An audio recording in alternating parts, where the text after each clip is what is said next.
Indigné par l'ampleur de la fraude et de la tricherie constatée lors du simulacre d'élection du 20 décembre courant, notamment la poursuite illégale des opérations de vote pendant 6 jours en violation de l'article 52 de la loi électorale, l'existence de bureaux de vote parallèles, la détention des machines à voter par des candidats du régime en place, le recrutement du personnel du bureau de vote au sein de l'Union sacrée de la nation, l'acceptation de votants sans carte de lecteur, la limitation drastique d'accréditation des témoins de l'opposition, la non-acceptation et l'expulsion des observateurs et des témoins et de certains candidats valablement accrédités dans le bureau de vote, le bourrage des urnes en faveur du candidat Félix Tshisekedi ainsi que des candidats de son obédience politique, l'absence de fiches de résultats et des procès-verbaux signés par le témoin, la non-compilation de résultats dans les centres locaux de compilation de résultats conformément aux articles 70 et 71 de la loi électorale. De ce qui précède, tenant compte du rapport préliminaire de la Moe-Senko SCC qui corrobore l'ensemble de nos propres constants et de ceux de plusieurs autres acteurs, nous déclarons ce qui suit. 1. Rejetons catégoriquement le simulacre d'élection organisé par la CENI du 20 au 26 décembre 2023 et ses résultats à tous les niveaux. 2. Exigeons l'organisation de vraies élections par une CENI effectivement indépendante à une date à convenir entre les parties prenantes. 3. Appelant la population congolaise et toutes les forces vives de la nation à rester mobilisées sur l'ensemble du territoire national pour sauver notre démocratie et notre nation en péril, conformément à l'article 64 de la Constitution de la République. Enfin, 4. Demandons à notre peuple, dès la proclamation de la fraude électorale ce soir, de protester massivement dans la rue contre les Miyibi, les Bizui, Bamwizi, Bamiyibi, les voleurs de nos voix. Faites à Kinshasa le signateur pour le candidat président, M. Floribert Ishilokeshi Anzuluni, M. Diongo Shanka Franck, Fayulu Madidi Martin, Katumbi Chapwe Moïse, Kikuni Masudi Sek, Matata Mponyo Mapong, Mukwege Mukirenga Denis, Ngoyi Tedor, Sesanga Ipung Deli. Pour les responsables de partis politiques, Jean-Claude Vwemba.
Le jour de l'élection,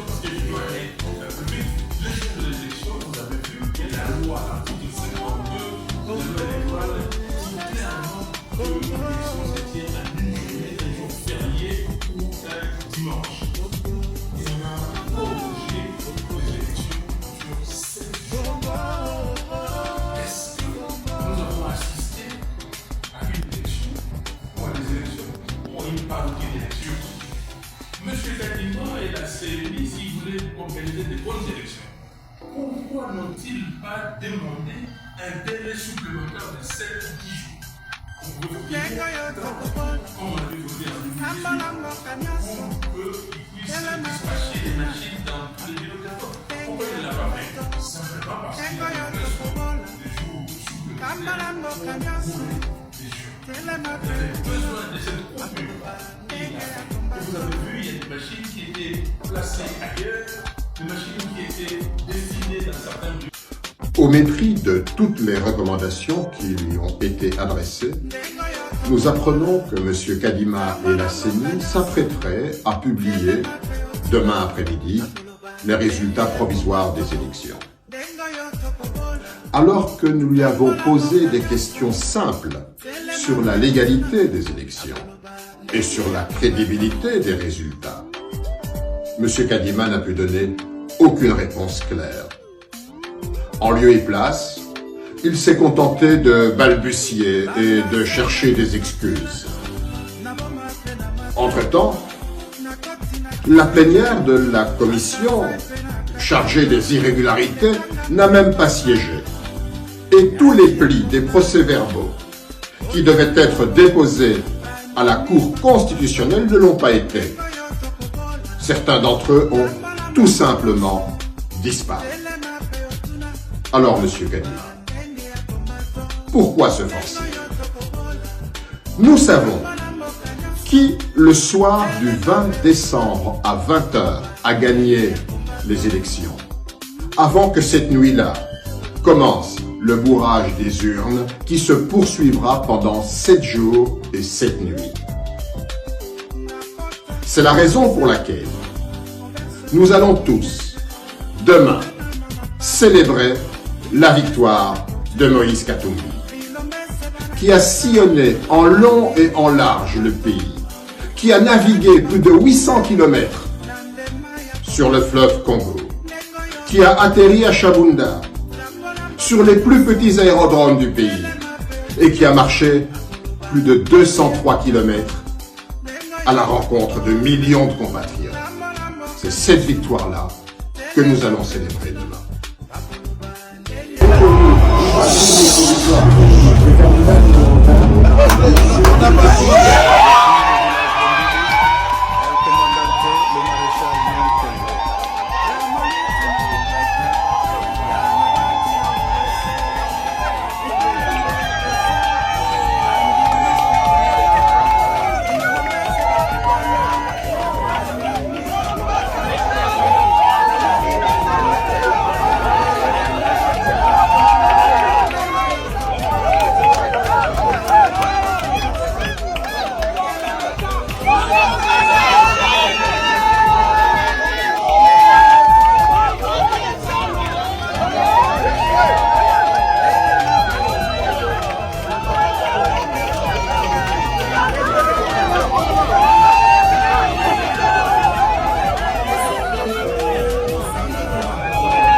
Un aventurier imposteur, un vagabond illettré, sans bagage intellectuel, sans bagage nyonso mokili, Félix Tshisekedi Lazo Sakara.